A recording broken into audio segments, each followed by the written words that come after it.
Hello बच्चों, मैं doctor Sarika. बच्चों, स्वागत है आपका मेरी क्लास में। बच्चों, आज हम पढ़ेंगे प्लांट वाटर रिलेशनशिप या पादप जल संबंध के बारे में। जल जो है वो बहुत अच्छा विलायक है। जल हमारे जीवन के लिए इम्पोर्टेंट है, पौधों के लिए भी इम्पोर्टेंट है।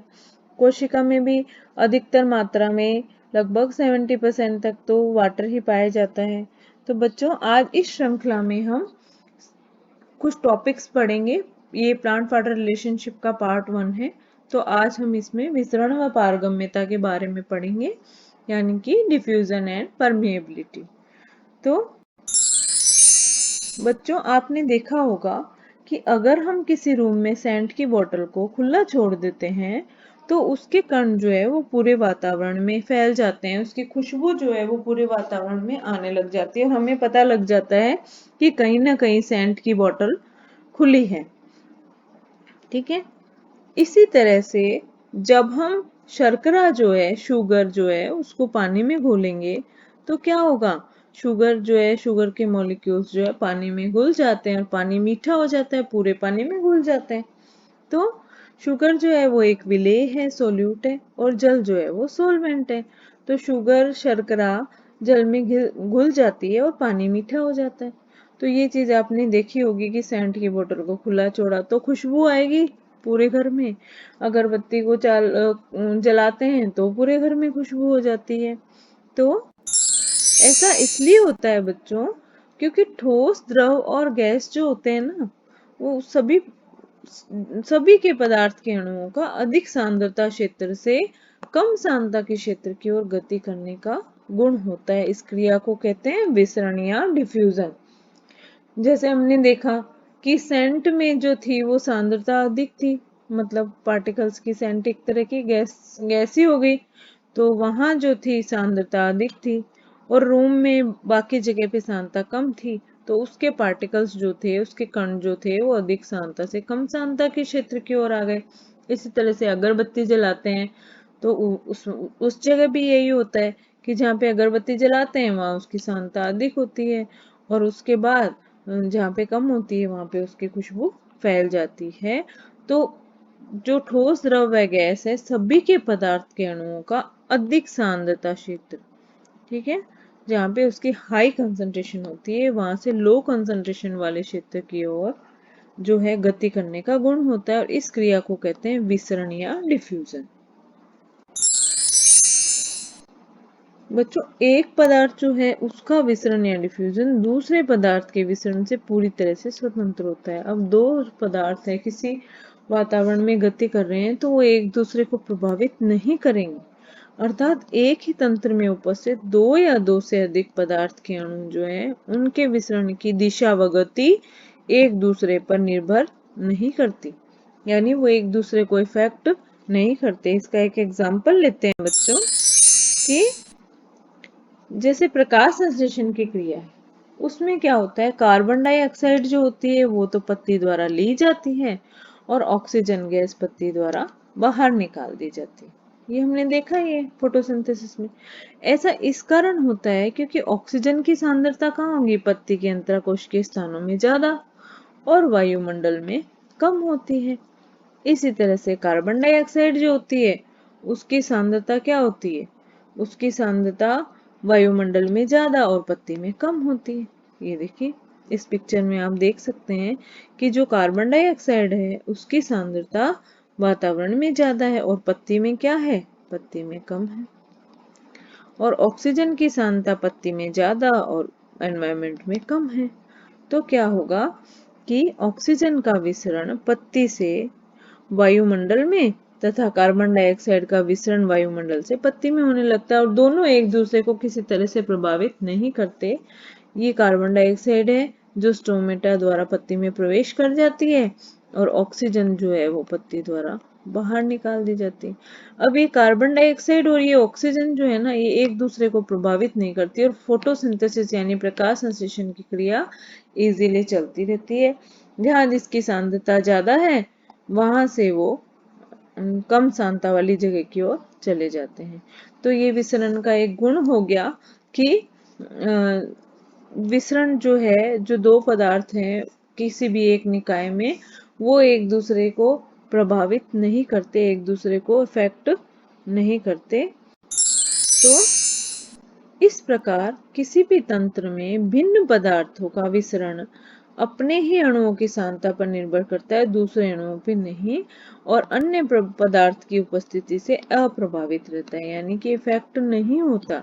इसे स्वतंत्र विसरण या इंडिपेंडेंट डिफ्यूजन कहते हैं। अभी आपने देखा ही था कि पत्ती में किस तरह से ऑक्सीजन और कार्बन डाइऑक्साइड जो है वो उनका विसरण एक दूसरे के अणु की सांद्रता से प्रभावित नहीं होता, चाहे कोई भी पदार्थ उपस्थित हो, तो इसे कहेंगे स्वतंत्र विसरण। ठीक है। अब एक बहुत ही इंटरेस्टिंग टॉपिक है बच्चों, सुसाध्य विसरण या फैसिलिटेट डिफ्यूजन। बहुत इंटरेस्टिंग है, अच्छा लगेगा आपको कि कुछ पदार्थ होते हैं जिनके अणु होते हैं जल रहे, ठीक है, और वे कोशिका झिल्ली से आसानी से परिवहित नहीं हो पाते, कोशिका झिल्ली के आर पार नहीं जा पाते। अब इन पदार्थ को कोशिका झिल्ली के आर पार जाने के लिए क्या होगा कि प्रोटीन जो होगा उसकी हेल्प लेनी पड़ेगी। तो इनके परिवहन के लिए ये कोशिका झिल्ली जो है वो एक प्रोटीन उपलब्ध कराती है, और ये प्रोटीन से क्या होता है कि वो पदार्थ, ये जो पदार्थ हैं आप देखेंगे इस पिक्चर में भी कि वो पदार्थ कोशिका झिल्ली के आर पार आ जाते हैं। तो ये पदार्थ जो हैं, ये प्रोटीन जो हैं, ये कहलाते हैं वाहक प्रोटीन। ये देखिए ये प्रोटीन जो है ये हेल्प कर रहा है इन अणुओं को कोशिका झिल्ली के आर पार जाने के लिए, और ये अणु कोशिका झिल्ली के आर पार आ रहे जा रहे हैं, जबकि इस तरफ से ये नहीं आ पा रहे, बट ये प्रोटीन की मदद से कोशिका झिल्ली के आर पार आ जाते हैं। तो इस तरह प्रोटीन के द्वारा पदार्थ अणुओं के परिवहन को क्या कहते हैं, सुसाध्य विसरण या फैसिलिटेट डिफ्यूजन कहते हैं। इस क्रिया में ऊर्जा का व्यय नहीं होता, कोई एटीपी नहीं लगती, इसमें ऊर्जा नहीं लगती, और पदार्थ के परिवहन के लिए झिल्ली में उपस्थित प्रोटीन रास्ता बनाती है। प्रोटीन कहती है भाई आइए हम आपको दूसरी तरफ पहुंचा देंगे, आप नहीं जा पा रहे। ठीक है। तो पोरिन है वो इसका एक अच्छा एग्जाम्पल है। पोरिन एक प्रकार की प्रोटीन है जो कहाँ होती है, हरित लवक में, माइटोकॉन्ड्रिया और बैक्टीरिया जो है इनकी बाह्य जो झिल्ली है उसमें उपस्थित होती है। तो इस प्रक्रिया में पदार्थ के अणु प्रोटीन के अणुओं से जुड़ जाते हैं और प्रोटीन उन्हें कोशिका भित्ति में मुक्त कर देती है। जैसे आप इन पिक्चर्स में देख सकते हैं कि ये प्रोटीन के साथ जुड़ गए और प्रोटीन ने इसको मुक्त कर दिया। ये आराम से आप इसमें भी देख सकते हैं और इस पिक्चर में भी आप देख सकते हैं कि किस तरह से प्रोटीन से पदार्थ के अणु जुड़ रहे हैं और किस तरह से वो कोशिका झिल्ली के आर पार आ जा रहे हैं, कोशिका झिल्ली के कोशिका के अंदर मुक्त हो रहे हैं। तो बच्चों सुसाध्य विसरण क्लियर हो गया, समझ में आ गया कि जो पदार्थ जलरागी होते हैं वो कोशिका झिल्ली से परिवहित नहीं होते, तो प्रोटीन उनकी हेल्प करती है, प्रोटीन उनके साथ जुड़ के वो पदार्थ कोशिका झिल्ली के भीतर आ जाते हैं, कोशिका में प्रवेश कर जाते हैं। उदाहरण है इसका, पौधों में जो जल मार्ग है ना, वाटर का पाथवे, वो 8 तरह के विभिन्न एक्वापोरिन से बना होता है। एक्वापोरिन भी एक तरह की प्रोटीन है। तो अब देखिए जो सुसाध्य विसरण है उसमें कुछ पॉइंट्स आते हैं, कुछ टर्म्स आती है, वो है सिम्पोर्ट, एंटीपोर्ट और यूनिपोर्ट। बहुत ही इजी है। सिम्पोर्ट में क्या होता है कि कुछ वाहक या परिवहन प्रोटीन होते हैं, वो विसरण तभी करेंगे जब दो अणु एक साथ चलेंगे। ये सिम्पोर्ट में आप देख सकते हैं, ये दोनों फ्रेंड्स हैं जो साथ ही जाएंगे जहां जाना है। इनको ये जो प्रोटीन है वो इनका परिवहन तभी करेगा जब दो अणु एक साथ चलेंगे, इसे कहते हैं सिम्पोर्ट। तो सिम्पोर्ट में क्या होता है, दोनों अणु एक साथ झिल्ली को पार करते हैं। दूसरा है एंटीपोर्ट। एंटीपोर्ट में जैसे एंटी नाम है, दोनों एंटी हैं एक दूसरे से, दोनों दोस्त नहीं है, एक इधर आएगा तो दूसरा इधर जाएगा। ठीक है। तो सिम्पोर्ट में क्या होता है, जब दो अणु विपरीत दिशा में चलते हैं। और यूनिपोर्ट में क्या होता है कि एक अणु दूसरे अणु से स्वतंत्र होकर झिल्ली को पार करता है। अभी ये आ गया, दूसरा जब आना आ जाएगा। तो इस पिक्चर में ये क्या है, ये प्रोटीन है, ये प्रोटीन, ये भी प्रोटीन और ये भी प्रोटीन। प्रोटीन में जब दो अणु एक साथ गति करेंगे, ये ए बी और बी बी, यानी ए और बी दोनों दोस्त जब साथ जाएंगे तभी प्रोटीन उनको हेल्प करेगा जाने के लिए। और एंटीपोड में क्या होगा, दोनों विपरीत दिशा में चलेंगे, अगर ये इधर आएगा तो ये उधर जाएगा। ठीक है। और यूनिपोर्ट में अणु स्वतंत्र रूप से गति करते हैं। तो बच्चों अभी तक आपने विसरण के बारे में पढ़ा, और विसरण के बाद में स्वतंत्र विसरण क्या होता है, सुसाध्य विसरण क्या होता है, यूनिपोर्ट, एंटीपोर्ट और सिम्पोर्ट के बारे में पढ़ा। अब हम पढ़ेंगे विसरण को कौन कौन से कारक प्रभावित करते हैं, फैक्टर्स इफेक्टिंग डिफ्यूजन। तो सबसे पहला है तापमान यानी कि टेम्परेचर। जब तापमान बढ़ेगा तो अणुओं की गतिज ऊर्जा में वृद्धि होगी, तो विसरण की दर भी बढ़ जाएगी। ठीक है। तो टेम्परेचर बढ़ने से अणुओं की गतिज ऊर्जा में बड़ी वृद्धि होगी, तो अणु तेजी से गति करेंगे और उससे क्या होगा कि विसरण की दर बढ़ जाती है। इसी तरह से विसित होने वाले पदार्थ का घनत्व, density of diffusing particle. Density of diffusing particles जो है वो किसी भी पदार्थ के विसरण की दर उसके घनत्व के वर्गमूल के व्युत्क्रमानुपाती होती है। ठीक है। यानी कि जो डेंसिटी है ना उसका जो वर्गमूल है उसके व्युत्क्रमानुपाती होती है। इसे हम कहेंगे विसरण की दर जो है, रेट ऑफ डिफ्यूजन जो है वो व्युत्क्रमानुपाती होती है, यानी 1/, जो घनत्व का, जो पदार्थ है उसका जो घनत्व है पदार्थ का, विसरित होने वाले पदार्थ का घनत्व का जो वर्गमूल है उसके व्युत्क्रमानुपाती होती है। यानी इस ये वर्गमूल में बढ़ेगा तो ये घटेगा, और ये बढ़ेगा तो ये कम हो जाएगा। ठीक है। अगला कारक है विसरण दाब, प्रवणता, डिफ्यूजन प्रेशर, ग्रेडियंट जो है बेटा बच्चों इसके ऊपर क्वेश्चन भी आता है। तो ये क्या चीज होती है, विसरित होने वाले जो कण हैं वो जिस पदार्थ में विसरित होते हैं उस पर दबाव डालते हैं। ठीक है। जिस जगह पे विसरित होते हैं, जिस एरिया में विसरित होते हैं वहां पे दबाव डालते हैं, इसे कहते हैं विसरण दाब प्रवणता। ठीक है। तो अणु जो है वो सदैव विसरण दाब क्षेत्र से अधिक विसरण दाब क्षेत्र से कम विसरण दाब क्षेत्र की ओर गति करते हैं, अर्थात अधिक सांद्रता से कम सांद्रता की ओर गति करते हैं। तो बच्चों ये कुछ कारक थे। टेम्परेचर बढ़ेगा तो विसरण बढ़ेगा। विसरण विसरित होने वाले पदार्थ का जो घनत्व है यानी कि उसकी डेंसिटी है उसके वर्गमूल के व्युत्क्रमानुपाती होती है विसरण की दर। यानी कि विसरण अगर घनत्व वर्गमूल में बढ़ेगा तो दर कम हो जाएगी, और दर बढ़ेगी तो ये कम हो जाएगा। विसरण दाब प्रवणता तो ये है कि विसरित होने वाले कण जो है, जो जहां पे विसरित हो रहे हैं वहां पे एक दबाव डालते हैं और उससे बोलते हैं विसरण दाब। और अणु सदैव अधिक विसरण दाब क्षेत्र से कम विसरण दाब क्षेत्र की ओर गति करते हैं। अब पढ़ेंगे विसरण की इम्पोर्टेंस क्या है। तो सबसे पहले इम्पोर्टेंस है कि वायुमंडल व पादपों में ऑक्सीजन व कार्बन डाइऑक्साइड जो गैस है उसका आदान प्रदान विसरण द्वारा ही होता है। जो आ, ये जो है वायुमंडल में जल वाष्प का विसर्जन होता है उसमें भी मदद मिलती है, वो भी तो फैलती है। इसी तरह से खनिज लवणों का निष्क्रिय अवशोषण में भी विसरण मदद करता है, और जड़ों द्वारा जल के अवशोषण में भी विसरण से मदद मिलती है। तो पादपों में विसरण का ये महत्व है कि ऑक्सीजन और कार्बन डाइऑक्साइड का पौधों में आदान प्रदान हो जाए, वायुमंडल में जल वाष्प जो है उसका फैलना, विसर्जन होना, और खनिज लवणों का निष्क्रिय अवशोषण।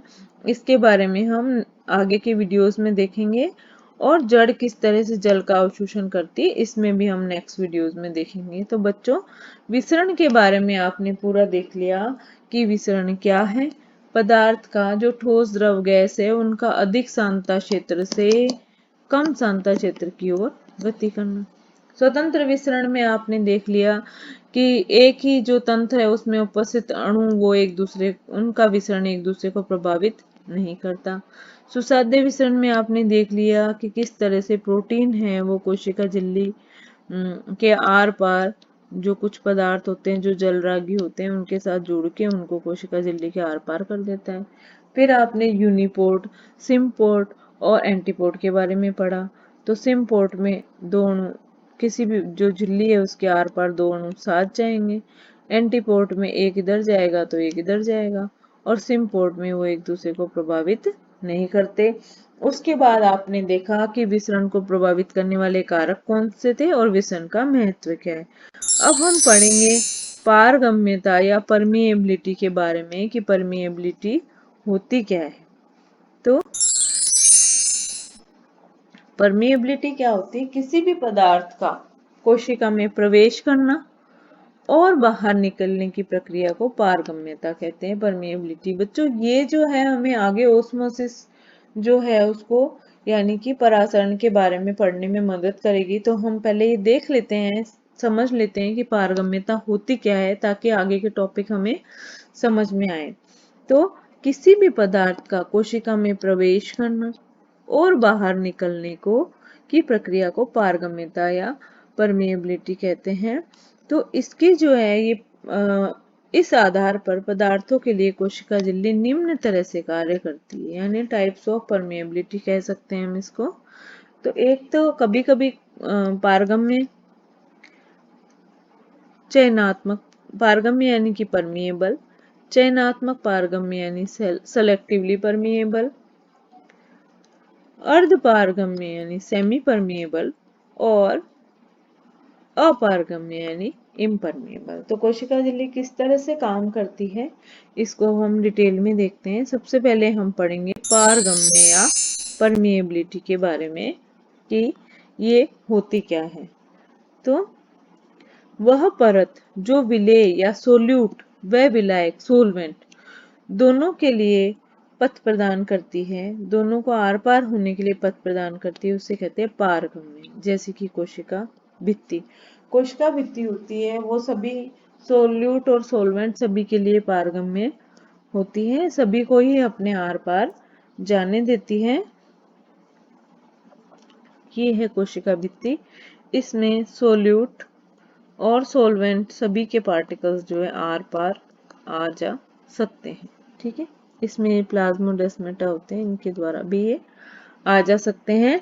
तो पारगम्य क्या हो गया कि सोल्यूट और सोलवेंट यानी कि विलेय और विलायक, विलायक जो होता है उसके अंदर जो चीज घुलती है उसे कहते हैं विलेय, और ये मिलके बनाते हैं विलयन। तो ये होती है पारगम्य। नेक्स्ट देखेंगे, नेक्स्ट होती है चयनात्मक पारगम्य यानी कि सेलेक्टिवली परमिएबल, यानी ये सेलेक्ट करती है कि किसको इसके आर पार जाना है और किसको नहीं। तो जीवों की जो कोशिका झिल्ली होती है ना, वो जल या विलायक के अणुओं के लिए तो अधिक पारगम्य होती है, और जल में घुले पदार्थों जो कि विलेय है उनके लिए कम पारगम्य होती है। इस पिक्चर में भी आप देख सकते हैं कि ये जल के अणु हैं, इन जल के अणुओं के लिए तो ये अधिक पारगम्य है, और ये जो विलेय जो है या जल में घुले हुए पदार्थ हैं उनके लिए कम पारगम्य है। इसमें आपने देखा है कि किस तरह से ये जो जल के अणु तो आपको दूसरी तरफ ज्यादा नजर आएंगे, और जो विलेय है जिसमें घुले हुए पदार्थ हैं उसके अणु कम नजर आएंगे। तो चयनात्मक पारगम्य या सेलेक्टिवली परमिएबिलिटी वो होती है जब ये कोशिका झिल्ली जल या विलायक के अणुओं के लिए अधिक पारगम्य और जल में घुली पदार्थ या विलेय के लिए अपेक्षाकृत कम पारगम्य होती है। ऐसे झिल्ली को विभेदात्मक पारगम्य, डिफरेंशियली परमिएबल या चयनात्मक पारगम्य यानी कि सेलेक्टिवली परमिएबल कहते हैं, जैसे कि प्लाज्मा झिल्ली और टोनोप्लास्ट जो कि रिक्तिका की झिल्ली होती है ना। तो आगे समझ में, चयनात्मक पारगम्य वो जो जल या विलायक के अणुओं के लिए अधिक पारगम्य और जल में घुले पदार्थों के लिए अपेक्षाकृत कम पारगम्य होती है। अब है अर्ध पारगम्य, सेमी परमेबल। तो सेमी परमेबल क्या होता है बच्चों कि कभी कभी क्या होता है प्लाज्मा झिल्ली ऐसे भी काम करती है कि वो केवल विलायक जो है जल के अणु उनके लिए पारगम्य होती है और विलेय के अणुओं के लिए पूर्णतः अपारगम्य होती है। यानी कि वो, ये देखिए, सिर्फ विलायक यानी जल के अणु आपको इस इधर से इधर जाते हुए नजर आएंगे। विलेय के अणु है जो वो कोशिका झिल्ली, ये कोशिका झिल्ली है जो अभी सेमी परमेबल मेम्ब्रेन की तरह कार्य कर रही है। तो ये सिर्फ और सिर्फ विलायक यानी कि जल के अणुओं को अपने आर पार जाने दे रही है, और विलेय के अणुओं के लिए अपारगम्य होती है। तो ऐसी झिल्ली अर्धपारगम्य कहलाती है, जिसमें कोशिका झिल्ली ये इस तरह से अगर बीकर में बीच में कोशिका झिल्ली रखी जाए तो कोशिका झिल्ली जो है वो सिर्फ जो विलायक है यानी कि जल है उसके अणुओं को ही अपने आर पार जाने दे रही है। इसमें घुले हुए जो विलेय के अणु है उनको अपने आर पार जाने नहीं दे रही, इधर जाने नहीं दे रही। तो इस तरह की जो पारगम्यता है झिल्ली की उसको बोलते हैं अर्धपारगम्य। अब आता है अपारगम्य। अपारगम्य जैसा कि नाम से ही पता चल रहा है कि ऐसी परत जो विलेय व विलायक दोनों के लिए कठोर होती है, अर्थात कोई भी इसके आर पार नहीं जा सकता, अपारगम्य कहलाती है। जैसे कि उपत्वचा जो पौधे होते हैं उनकी उपत्वचा क्यूटिकल और कॉर्क जो होता है वो इसी तरह की परत होती है जो कि जिसके आर पार डिफ्यूजन नहीं हो सकता, यानी पहले भी और बाद में भी वो अपने आर पार किसी को जाने नहीं देती। तो ऐसी परत जो विलेय व विलायक दोनों के लिए ही कठोर हो, दोनों के लिए ही दोनों को आने जाने नहीं दे, कोई भी इसके आर पार नहीं जा सकता, तो उसे बोलते हैं अपारगम्य। तो बच्चों अभी हमने पारगम्यता के 4 प्रकार पढ़े कि किस तरह से कोशिका झिल्ली कार्य करती है। तो हमने देखा था, फर्स्ट हमने पढ़ा पारगम्य जो विलेय और विलायक दोनों को आर पार जाने दे। दूसरा हमने पढ़ा सेलेक्टिवली परमिएबल जो विलायक जो है उसके अणुओं को ज्यादा आर पार जाने देती है और विलेय के अणुओं को कम। तीसरा हमने पढ़ा सेमी परमिएबल जो केवल विलायक के अणुओं को जाने देती है, विलेय के अणुओं को नहीं जाने देती। चौथा हमने पढ़ा अपारगम्य जो परत है वो विलेय और विलायक दोनों के लिए कठोर है, अर्थात दोनों ही इसके आर पार नहीं जा सकते। तो बच्चों आशा है आज का सेशन भी आपको पसंद आया होगा। फिर मिलेंगे, तब तक के लिए नमस्ते, गुड बाय। फिर अब नए टॉपिक के साथ मिलते हैं, बाय बाय।